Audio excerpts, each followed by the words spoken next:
The Honourable Member for Edmonton St. Albert. Thank you very much, Mr. Speaker. It is indeed a pleasure to rise and speak to second reading of Bill C-461, an act to amend the Access to Information Act and the Privacy Act for public disclosure. Mr. Speaker, the bill's short title is the CBC and Public Service Disclosure and Transparency Act. This bill has two purposes. The first is to correct a recognized deficiency in the current Section 68.1 of the Access to Information Act, which currently reads, "This Act does not apply to any information that is under the control of the Canadian Broadcasting Corporation that relates to its journalistic, creative, or programming activities, other than information that relates to its general administration." Mr. Speaker, not surprisingly, the CBC took the position that it had an absolute exclusion with respect to its journalistic, creative, and programming activities, even so far as the Information Commissioner and her investigative powers were concerned. The Information Commissioner disagreed, stating that the Access Act allows her to examine any documents under request to determine if the exception applied. But as the CBC denied her certain documents, the federal court was called upon to make a determination. Both the federal court and the Federal Court of Appeal sided with the Information Commissioner. The appellate court referred to Section 68.1 as, quote, "not a model of clarity" because it created an exclusion and then an exception to that exclusion, which creates, in its words, a recipe for controversy. Meanwhile, the House of Commons Standing Committee on Access, Privacy, and Ethics held a study on Section 68.1 and recommended that it be amended to avoid any future such controversies. So, Mr. Speaker, Bill 461 attempts to provide clarity to the issue of CBC's access and disclosure obligations by replacing the aforementioned blanket exclusion with a discretionary exemption. It further adds an injury or prejudice test which must be satisfied in order for the exemption to apply, and reaffirms the Information Commissioner's absolute right to examine the documents in order to adjudicate disputes. Accordingly, the bill proposes that Section 68.1 of the Access Act be replaced with the following 18.2, and I quote, "The head of the Canadian Broadcasting Corporation may refuse to disclose any record requested under this Act if the disclosure could reasonably be expected to prejudice the corporation's journalistic, creative, or programming independence." Now, the word independence was deliberately chosen and replaces the current word activities, firstly because it is narrower, but more to the point, it is the independence of the public broadcaster which must be protected and therefore exempted from access requests, not all documents merely relating to its activities. Now, some will no doubt argue that this bill is an attack on CBC. Not so. I am a fan of much of what the CBC does. It's Tuesday night, and I rarely miss the Mercer Report or 22 Minutes, and I never miss Hockey Night in Canada, at least not when the Oilers are playing. And Power and Politics and Radio's The House are often on my TV and radio, respectively. This legislation, Mr. Speaker, is not about the CBC so much as it is about transparency and accountability. Section 68.1 of the Access to Information Act was flawed, and the Federal Court of Appeal said so. It was flawed, misunderstood, and litigated. This legislation attempts to remedy these defects. And some may suggest, Mr. Speaker, that this bill fails to properly recognize the unique position that a public broadcaster is in. Not so. I clearly appreciate and respect that a public broadcaster, especially as a journalistic entity, must enjoy a degree of independence from government. But, and this is important, the Information Commissioner is not part of government. The Information Commissioner is an officer of Parliament. And similar to our collective role in this chamber, the Information Commissioner plays an important role in holding the government to account. Moreover, the prejudice test, which is established under the proposed Section 18.2, recognizes this unique relationship between a public broadcaster and Parliament and government by providing a discretionary exemption when it is established that disclosure will result in prejudice to the CBC's independence. In any situation where disclosure would result in prejudice to the CBC, disclosure would be inappropriate. The prejudice test I submit, Mr. Speaker, is a built-in protection not enjoyed by most government institutions, and this extra protection reflects an understanding of CBC's unique position as a public broadcaster. And some may argue, and I suspect will argue, that journalistic source protection is so sacrosanct that an absolute exclusion must be maintained. Not so. I agree that confidential journalistic sources must be protected, but dispute that an exclusion is either appropriate or practicable. Firstly, the Information Commissioner has unlimited power under Section 36 sub 1 of the Access Act to compel production of, quote, such documents and things as the Information Commissioner deems requisite to the full investigation and consideration of the complaint. Mr. Speaker, I am simply skeptical that an exclusion can be drafted that can coexist with the Information Commissioner's unfettered powers to compel document production under Section 36. Moreover, and this is important, journalistic source privilege is not absolute. The Supreme Court of Canada has said so, and has said so as recently as 2010 in R versus National Post. It is not a class privilege. It is fact-specific and therefore must be examined on a case-by-case basis. Who is to determine, Mr. Speaker, if the four-pronged test developed by esteemed Professor Wigmore is satisfied if the CBC is granted an absolute exclusion? Well, the obvious answer is nobody. Is CBC to be made both judge and party in access to information requests? Certainly not. Disputes must be arbitrated by an independent watchdog, and the federal court has said, and I quote, disclosing records to the Commissioner does not amount to revealing them. Mr. Speaker, this bill contains parallel amendments to the Privacy Act to import the prejudice test when individuals request documents about themselves pursuant to Canada's privacy statute. But the CBC and Public Service Disclosure and Transparency Act makes a more substantive alteration to the Privacy Act. It moves the words range of before the word salary in the definition of exempt personal information for the highest wage earners in the federal public service. Currently, under Canada's privacy laws, only the range of salary can be disclosed pursuant to access requests, which I would submit is adequate for most income levels. But at the highest income levels, the increments become increasingly large as to become meaningless. For example, I have been advised that the current CEO of the CBC earns in the range of $363,800 to $428,000. Mr. Speaker, according to my math, that range of $64,200 is larger than many taxpayers' complete salaries, and arguably, therefore, is not meaningful disclosure. Accordingly, if Bill C-461 is adopted, the specific salaries and responsibilities of upper management, which this bill defines as DM1 and higher, will be subject to access to information requests. And this is important. This change would apply to the entire federal public service. CBC is in no way being singled out. And moreover, reimbursed expenses to all federal employees would also become subject to access requests. Now, Mr. Speaker, I have consulted widely during the drafting phase of this proposed legislation. I believe, and I believe Canadians believe, that they are entitled to meaningful access to how the Government of Canada spends dollars and how the government operates generally. However, Canadians, including federal employees, are also entitled to a reasonable expectation of privacy. Balancing these competing objectives is indeed a challenge and precarious. However, it is submitted that an injury-based test achieves that balance, at least as well as that balance can be achieved regarding CBC's disclosure obligations, as it requires a public interest analysis. The question becomes, is the public interest in disclosure greater than any consequential harm? And limiting specific salary disclosures to upper management recognizes the privacy rights of the rank-and-file public servants. Mr. Speaker, taxpayers rightfully are entitled to know how their tax dollars are being spent.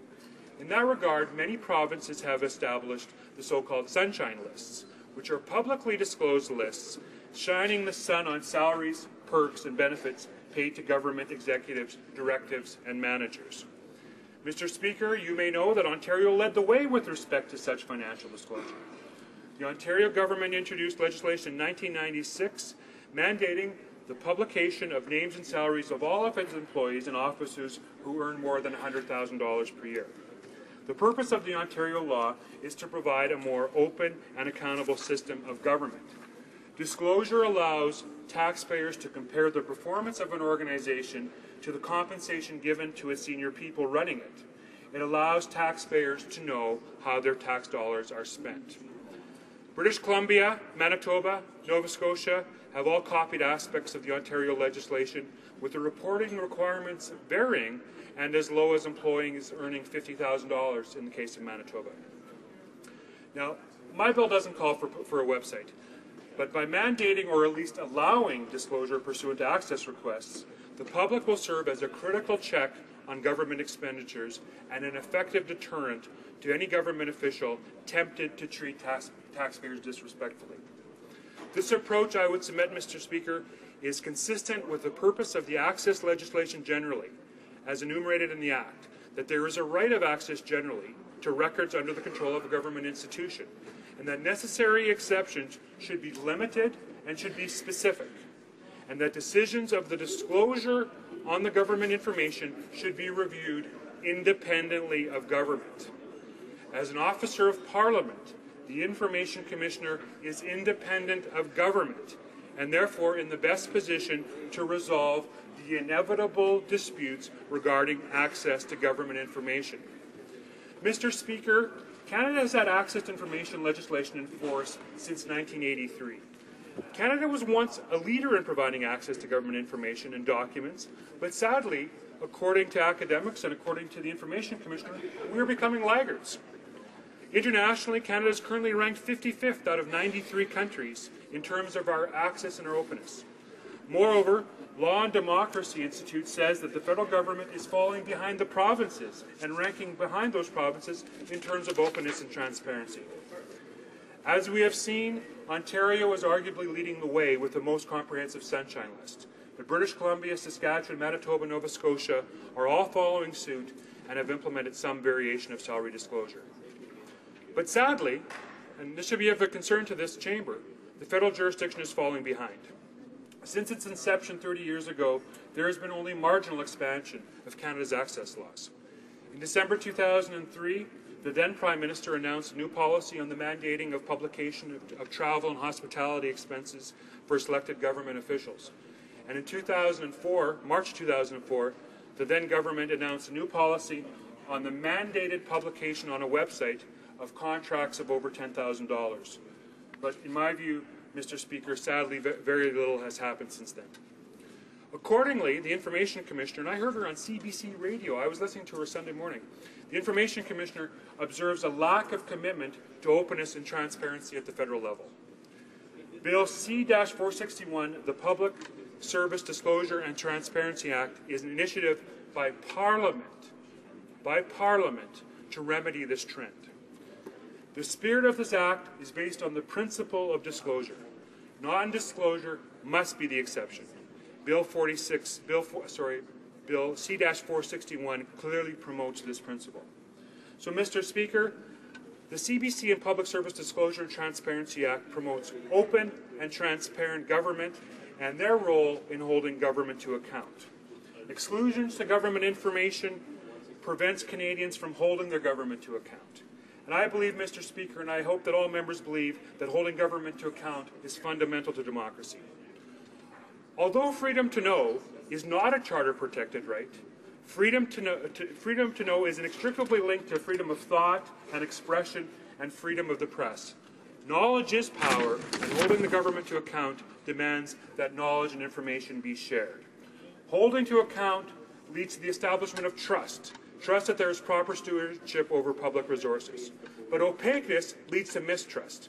Accordingly, any attempt to weaken this bill and its attempt to increase access to information and transparency will be so regarded. As U.S. Supreme Court Judge Louis Brandeis said, sunlight is the best disinfectant. Mr. Speaker, Canadians deserve to have light shone on government information.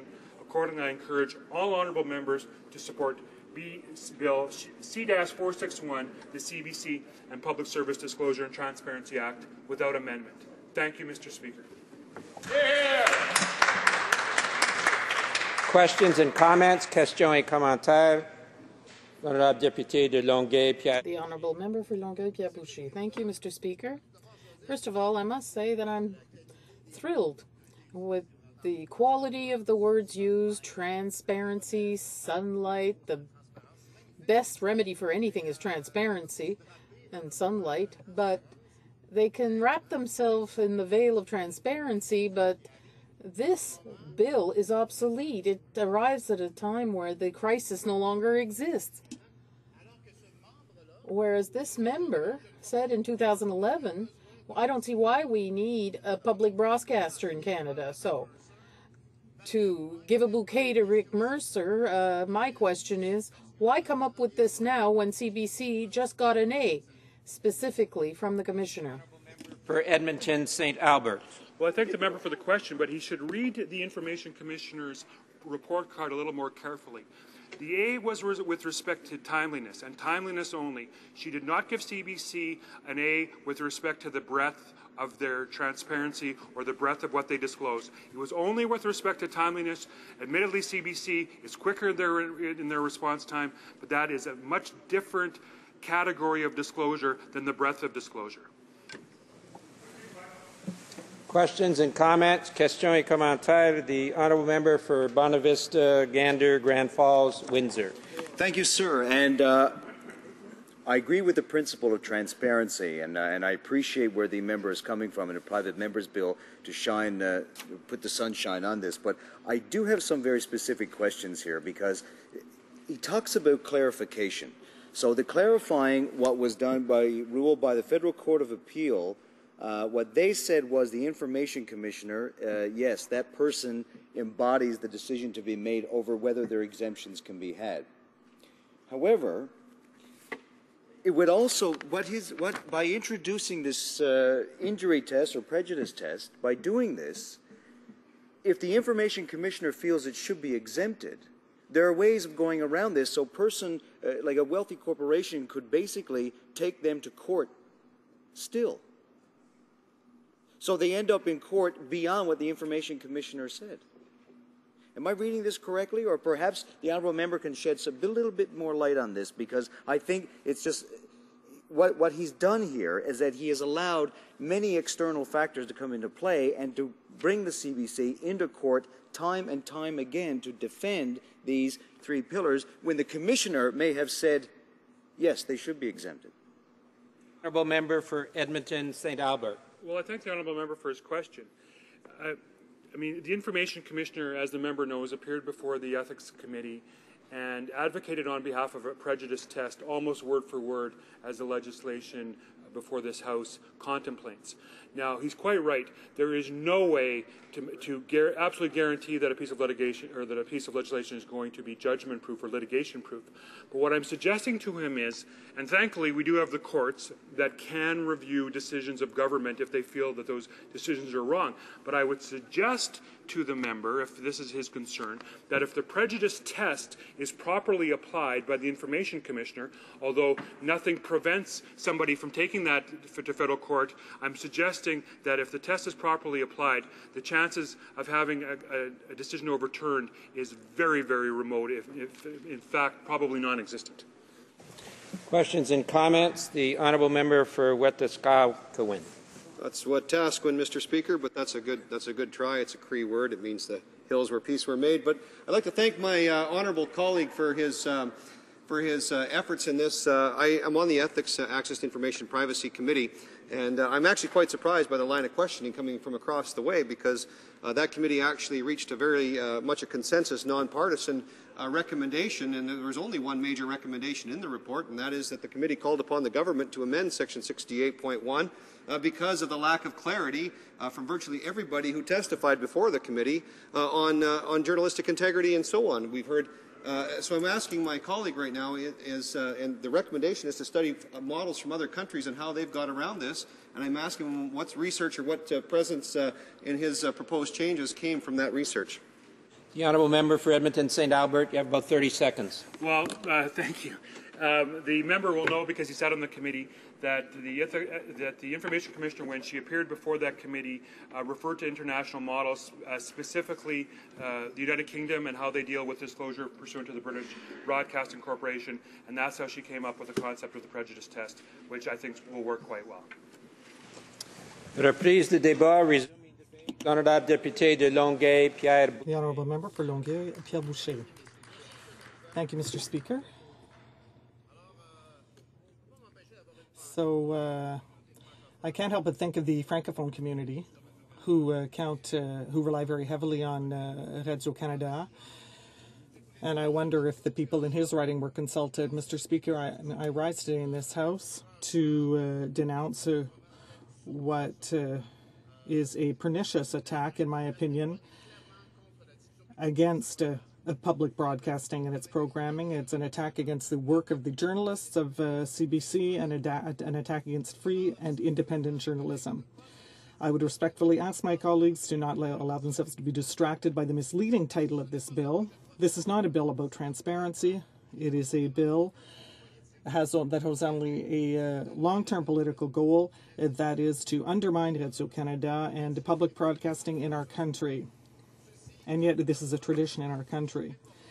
This has to do with the old reform movement. It's their persecution of CBC and has everything to do with their hate of radio and public television that has been pathologically torturing these people for 25 or 30 years. It has everything to do with their unhealthy obsession with CBC that most people I know, it doesn't bother them at all. They absolutely detest CBC and Radio-Canada. But we want to tell them, well, get over it. But the problem is they must be lonely in leading this little personal crusade. They're not supported by the 78% of Canadians who, according to an Angus Reid poll, consider that CBC and Radio-Canada are successful in their mandate, and that there are 59% of us who want their funding to be maintained and even increased. My colleague from Edmonton, St. Albert, has to deal with a vast majority of Canadians who are opposed to the destruction of CBC. So I will tell him he is alone. This is a private member's bill that is useless with regard to transparency. It is a project of bill that comes out of thin air, because CBC is currently a model of transparency. They received an A in 2012, and that's the Information Commissioner who said that. She said it was one of the best public agencies for transparency. She said it was a model to follow. Any citizen right now can call for internal information from CBC to know about its spending. If ever CBC refuses, and that occurs in only 1.2% of the cases, citizens can contact the Information Commissioner and ask them whether she will judge as to the sensitivity of this information. That is the current system, a system of exclusions based on the international standards that entrusts the Information Commissioner with the right to examine information that CBC could ask to have protected. This was voted here in 2006, and we supported it at the time. It was reinforced by the federal court, and it's the object of consensus by everyone. The Information Commissioner is satisfied, and so is CBC. Everyone, in fact, except for these people who are late getting into the game and are trying to look for a new breach or a new opportunity to weaken the presence of CBC in Canada. We must fear for the work of journalists and their sources. Currently, CBC has protection and exclusion of information concerning journalism, programming, and creation. This is the same system that exists for public broadcasters elsewhere in the world, Ireland, Australia, the BBC as well. This is an instrument of protection based on the international standard to allow CBC to carry out its mission of public interest by participating in a competitive fashion in the media environment transparently towards the taxpayers. It is also especially a way to ensure that journalists' work will not be imperiled or their confidentiality of their sources jeopardized. 461 would renege on a system designed by Parliament, and where CBC would have to show that disclosure would likely harm its independence with regard to programming, creation, or journalism. So we have to ask here, who does this bill benefit? Certainly not citizens, especially given that all requests for access to information come from its competitors. It's a bill that was customized to benefit the rivals of the CBC, and we know they're close to the Conservative Party, especially since there are links between the communications office to the PMO, people who excessively criticize CBC. This is not a coincidence. This bill seeks to undermine CBC with regard to its competitors and even to eliminate CBC entirely. With regard to protecting its sources, and this is worse, CBC will have to present arguments to explain why journalistic work, especially confidential sources that allow its employees to do their investigative work, should not be made public, whereas generally that goes without saying. They will have to show that the journalistic process will be affected. The Supreme Court talked about public interest in preserving the confidentiality of the source of the journalist. The public has extreme interest in investigative journalism. The Reporters Without Borders dropped Canada from 10th to 20th place on their annual Freedom of Press record. The Reporters Without Borders says that there are continuous threats to the confidentiality of journalists' sources. Another element of this bill is the amendment of the Protection of Privacy Act to allow certain employees of the government to make access to information requests. Here again, this is something that is very striking because the wording of the bill seems to be customized to pander to our colleagues' fascination for certain personalities of the CBC, Peter Mansbrook or Rick Mercer, for example. Our colleague even took the time to ask for their exact salaries here in the House.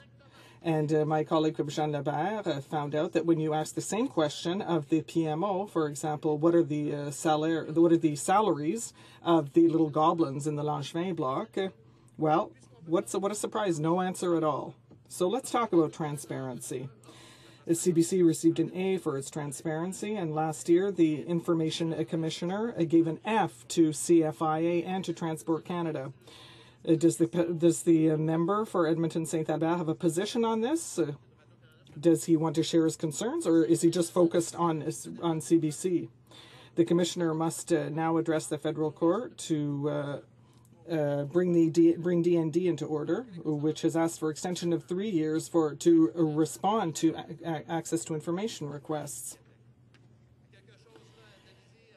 So, as Sigmund Freud would see, this is rather curious.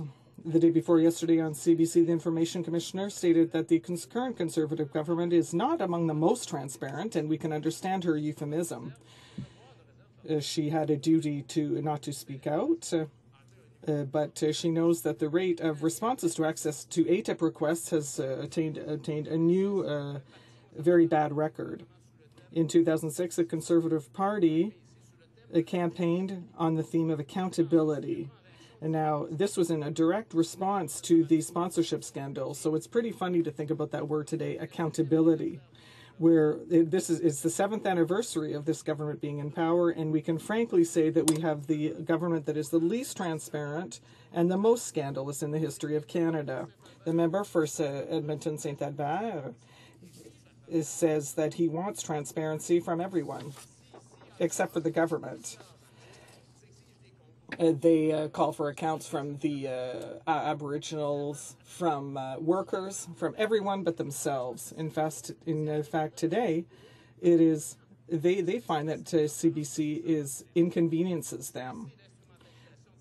They have to stop playing with transparency. They're just attacking their favorite right-wing targets. We in the NDP call for transparency, but it must be before us. After 7 years, we want to see government transparency finally. This brings us to the fact that this bill, which has been submitted to us, represents the hate that many people have for public television and radio.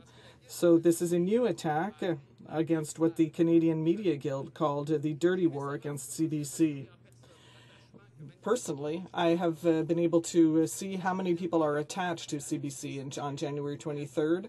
There was a rally of many people who wanted to bear witness to the importance of CBC in our culture. When I look at our colleagues across the way, when they talk about CBC, they have they talk about it using terms that are simply out of the mainstream, and no one believes them or agrees with them. The majority of Canadians like us support the existence of a public, independent broadcaster that has no political ties, and this majority understands with the scheming that is going on here. This majority wants the maintenance of an independent public broadcaster. Thank you, Mr. Speaker.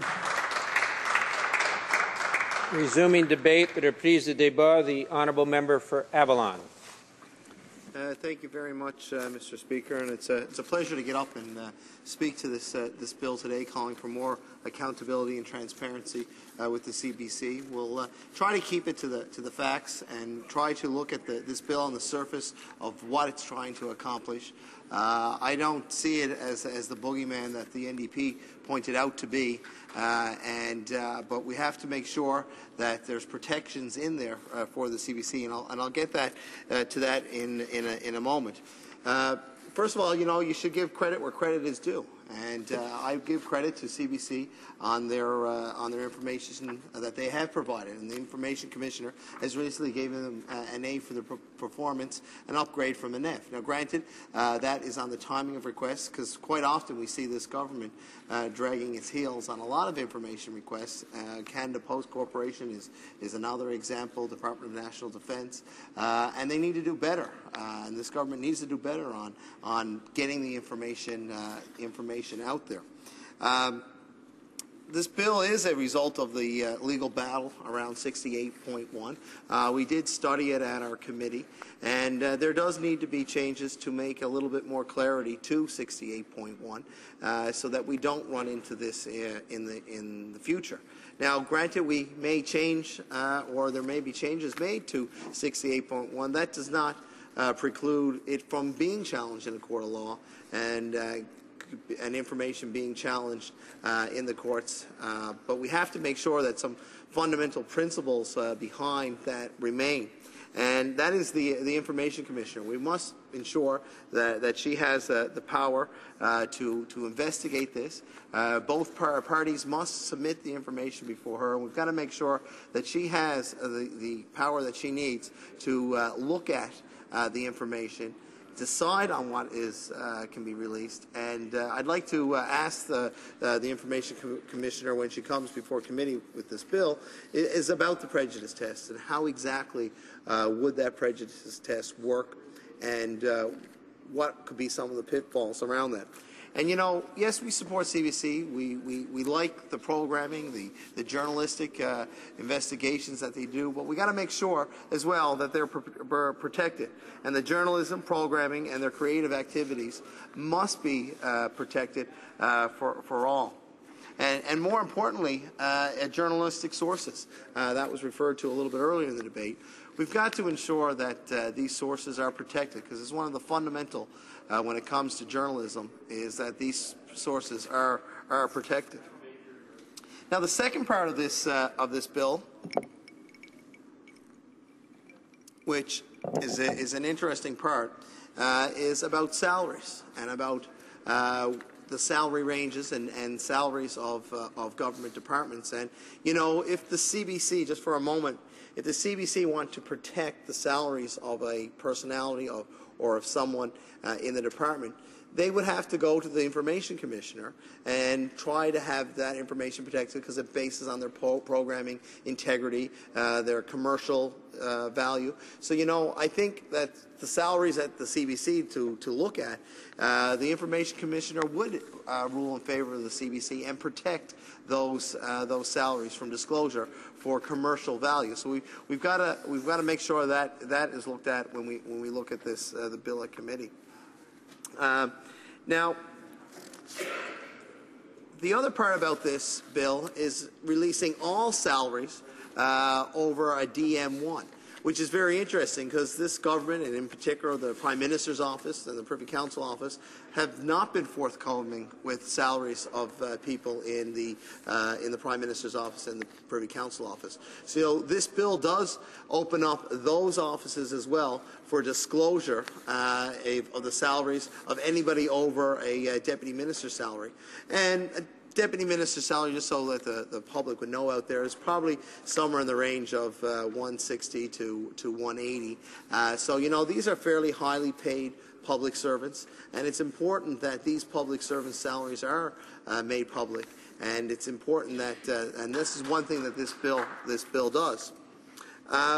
And as I said earlier, this government has fell behind in disclosing such information, and we must hold them to account so that they do a better job of it. Because, you know, you do once you shine light and once you open up public disclosure and a TIPA request, it does keep things honest. And one thing that I've learned in politics, you know, as much as there might be secrets out there, it's hard to keep a secret. So, you know, we got to make sure that this information is available. If an individual wants to request it, we've got to make sure that they can get access to this information. And the government must strive to do a better job of providing that information and to be more open, more accountable. And it helps opposition and it helps everyone to hold people to account. So I look forward to seeing this bill go to committee, and we'll be able to ask some more questions on it there and get some clarification and make sure that that CBC is protected in certain circumstances, but we also open up transparency in other circumstances. Resuming debate, the Honourable Parliamentary Secretary to the Minister of Justice.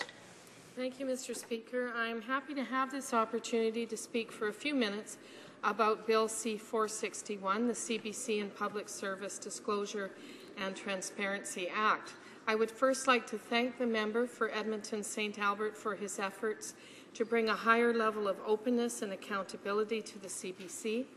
Bill C-461 also proposes to bring more openness in relation to the expenditure of public funds. These involve the disclosure of reimbursed expenses to government employees and of the exact salaries of the highest earning officers or employees of government institutions. Before dealing with the changes that Bill C-461 proposes in relation to reimbursed expenses and the exact salaries of the highest earning officers or employees of government institutions, let me first describe in some detail the changes that it proposes to make which will affect the CBC. Currently, the Access to Information Act and the Privacy Act do not apply to records of the CBC that contain information that relates to its journalistic, creative, or programming activities.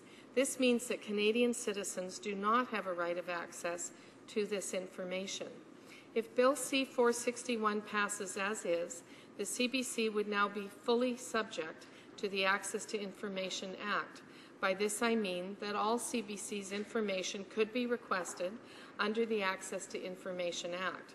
However, the CBC would be able to protect information that, if disclosed, could cause harm to its journalistic, creative, and programming independence. Bill C-461's proposal regarding the CBC is based on the Information Commissioner's recommendation made before the Standing Committee on Access to Information, Privacy and Ethics. My colleagues may remember that back in 2011, that committee conducted a study of how the CBC handled its access to information requests and issued a report in March 2012. I would now like to focus on one area that I believe the House should consider when reviewing this legislation. One of the pillars of journalism is the ability to protect confidential journalistic sources.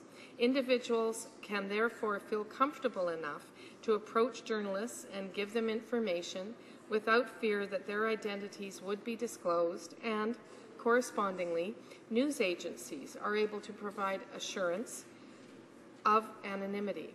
For an individual who is a confidential journalistic source, any notion that information that could reveal their identity would be released or reviewed could put the CBC at a distinct disadvantage in relation to its private sector competitors.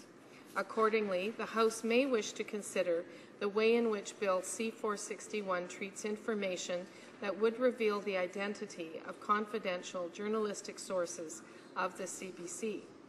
Back in 2011, the Federal Court of Appeal dealt with a dispute between the CBC and the Information Commissioner on how the CBC was handling its requests under the Access to Information Act.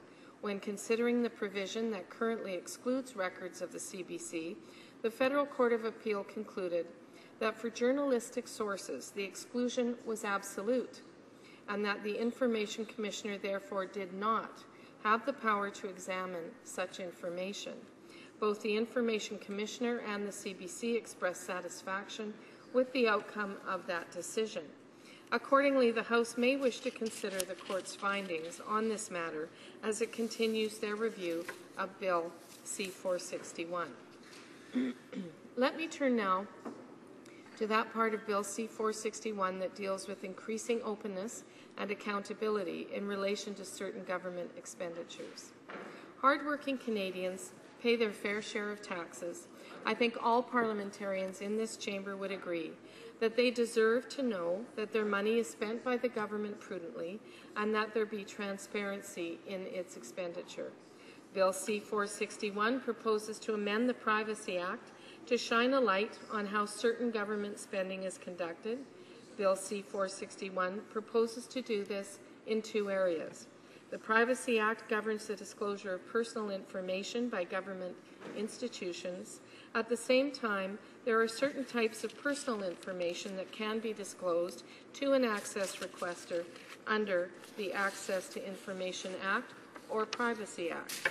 Also, a government institution can disclose these types of personal information whenever it chooses to do so. Information that relates to the position or function of an officer or employee of a government institution fall in that category of information and can therefore be disclosed. Currently, examples of job-related information listed in the Privacy Act that can be disclosed are the position occupied by the employee, opinions given by the employee in the course of employment, and the salary range of the position. Bill C-461 proposes to make two additions to the list of personal information that can be disclosed under the Privacy Act or Access to Information Act. The first would be the exact salary of officers or employees of government institutions who earn the highest salaries paid by government. It is important to note that the change proposed by Bill C-461 will not affect the majority of public servants. Most people employed by the government are not in the top ranks of the public service. For these individuals, it will remain true that only their salary range and their job classification can be disclosed. It is only the individuals who are in those highest ranks who would be affected by the change proposed in Bill C-461. The House may wish to consider which level of government employees should be covered by this bill. The second addition to Bill C-461 proposes to amend the Privacy Act to specifically list expenses incurred by individuals in the course of their work for which they are reimbursed as types of personal information that can be disclosed under the Access to Information Act or Privacy Act. In conclusion, I would again like to thank the member from Edmonton St. Albert for bringing forward this legislation and allowing Parliament the opportunity to discuss this issue. Again, Mr. Speaker, I would encourage members to consider the various issues I have raised and look forward to the continued debate on this bill. Thank you, Mr. Speaker. Reprise du débat, resuming debate. L'honorable député de Jean Lebert. The honourable member for Jean Lebert. Thank you, Mr. Speaker. I'm very, very pleased to speak to this issue in the House today. However, at the same time, I'm very disappointed. I'm very disappointed because this is still the same debate. In 2011, we were talking about the same thing, that is transparency to the public. And we support the concept of disclosure or making information available to the public. However, for myself and for many of my colleagues,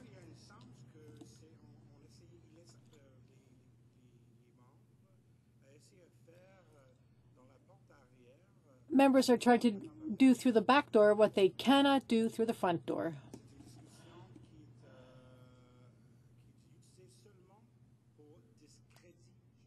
I think this debate is only the debate on this bill has as its sole purpose to discredit the CBC. Why attack the CBC in this manner? This bill would open the door to disclosing highly sensitive information. I'm not talking about the salaries. I'm talking about the second part of the bill, that is the disclosure to the public of information which might negatively affect the CBC's competitiveness. An expense report and see who's meeting with who, and through that decide or figure out what kind of programming is going on. And to come from, my mother's always said, when you're looking at an issue, consider the source.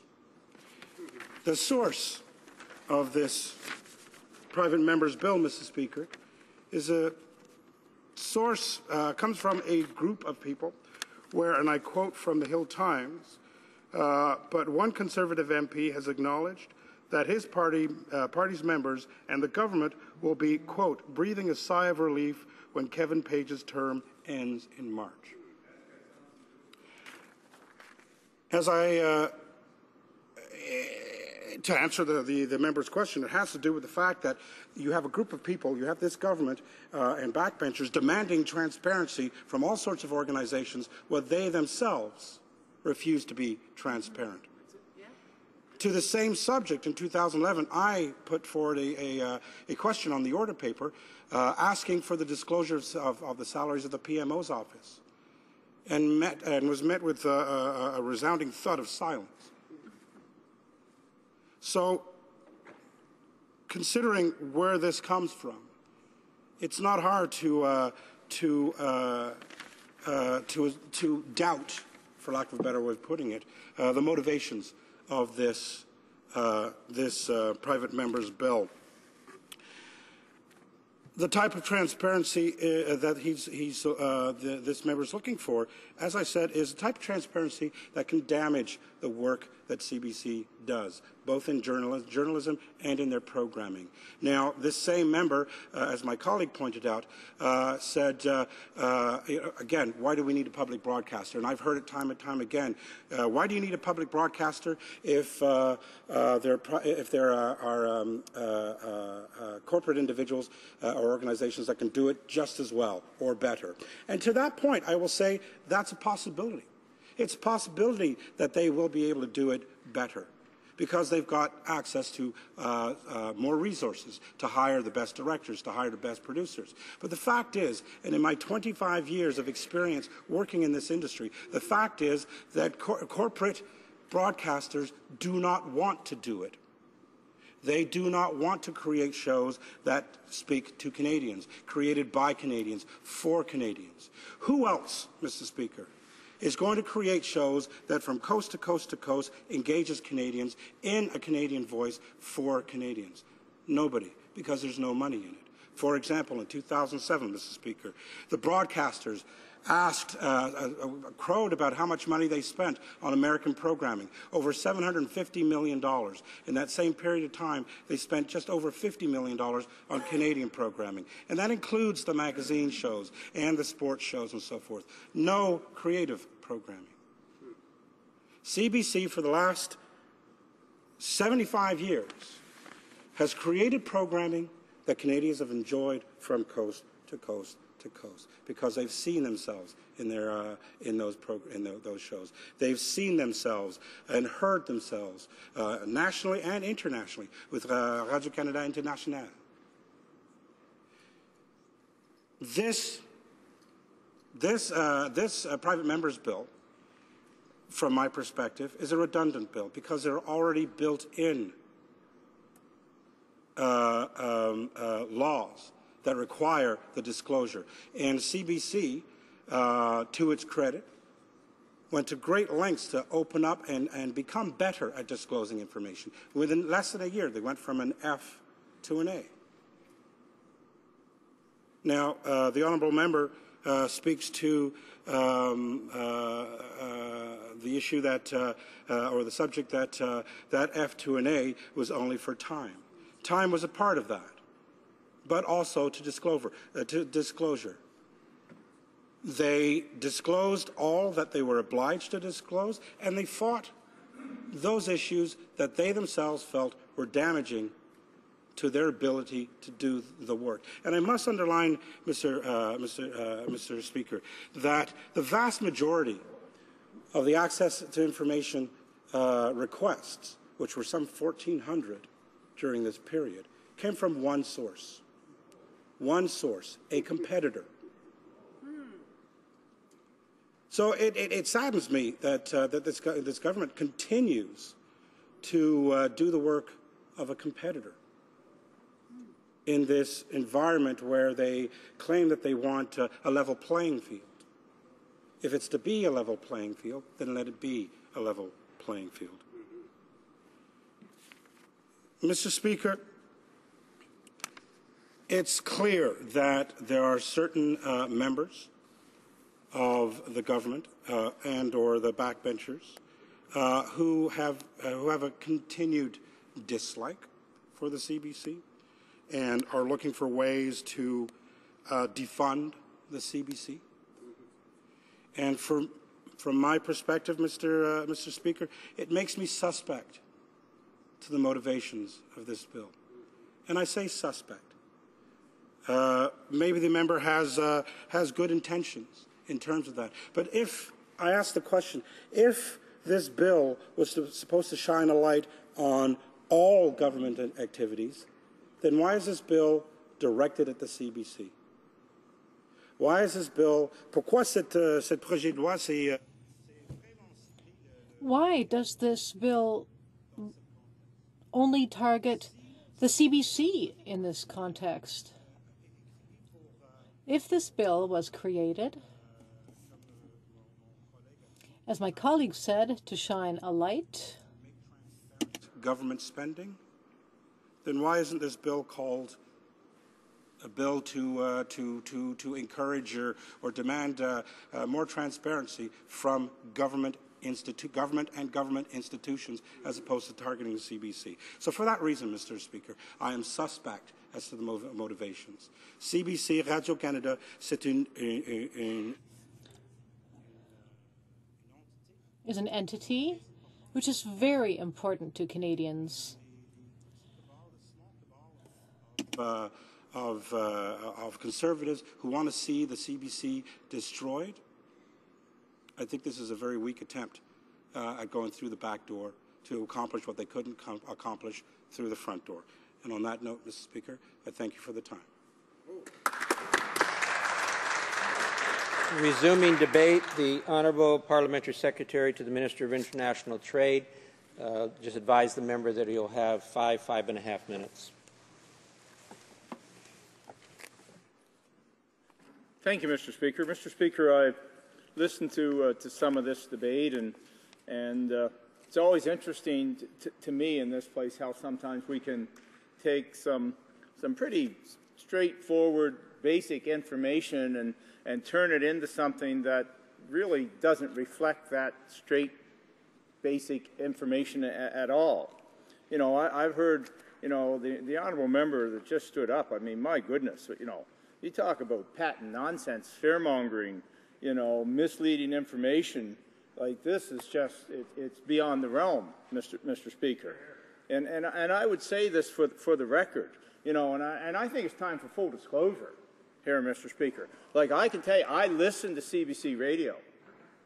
You know, I know the honourable member may find that hard to believe. I actually watch CBC television. I actually think that they do a pretty good job. That certainly, Mr. Speaker, does them put them beyond the reach of transparency. What is wrong with openness, reasonable, responsible transparency, not on, you know, personal, highly secretive information, not on giving some other company a corporate advantage, but reasonable, responsible transparency. I think, Mr. Speaker, that is really what the honourable member from Edmonton St. Albert is trying to talk about. And my goodness, if we can't have that discussion in this place, then are we about to say that we don't want transparency anywhere, that nobody, members of Parliament, members of the Senate, members of the RCMP, nobody should ever have oversight in place, that no one should ever be checked upon? There's multi-billion-dollar crown corporation we're talking about here, and we don't want to have some openness and some transparency? We don't want to let the full light of day shine upon certain aspects of how this corporation works? I really question where the honourable member is coming from. I think members on both sides of the chamber know that the Information Commissioner, for instance, is the independent entity that balances the legitimate interest of government in the protection of records and the public's right to know. It's a balancing situation. We just don't kick the doors in and say, there's all your information, like you take it piecemeal. You look at it, because there is proprietary information. There is information, quite frankly, that should remain private. But there's a lot of information that the public has a right to know. The Access to Information Act, we're going back to 1983. This is a three-decade-old act. This is not something that just came through the mill. But its guiding principle that government information should be available to the public and that any necessary exemptions to the right of access should be limited and specific. So how can you say that this is some kind of a witch hunt against the CBC? How can you say that? This is just incredibly misleading what the opposition is saying about this bill. The main proposal in the bill deals with the CBC, this multi-billion-dollar crown corporation that taxpayers' dollars pay for in this country, and how access to information that it possesses should be managed, how those access to information requests should be managed. So I'm going to try to provide the host with a little content, a little bit of history about the corporation before we really discuss the fine details on C-461. The roots of CBC Radio Canada began well before the days of television. A lot of the members and the NDP would remember those days when Canadian radios were severely lacking in Canadian content. Thank you, Mr. Speaker. I recognize I only have a minute yet. Coast-to-coast coverage was not heard of, let alone planned for. The CBC, as we know it today, really came into being in 1936, when the Canadian Broadcasting Act created the CBC as a Crown Corp. The 1950s brought the CBC into the world of television. So the CBC gains a significant amount of its revenue from advertising sales. However, it still receives nearly $1 billion a year from the government, from the taxpayers of Canada, and that is what separates it from broadcasters whose funding is solely from private sources. So let me turn now, Mr. Speaker, to the relationship between CBC and the Act to Information regime. And I know I'm going to have to finish this in another speech, but as my colleagues will remember, in 2006, our government succeeded in delivering our first major piece of legislation. I'm going to try to finish this up with the Federal Accountability Act, which was significant that the bill accomplished a number of important things. So what we're talking about here simply is accountability, reasonable, responsible accountability. La période prévue pour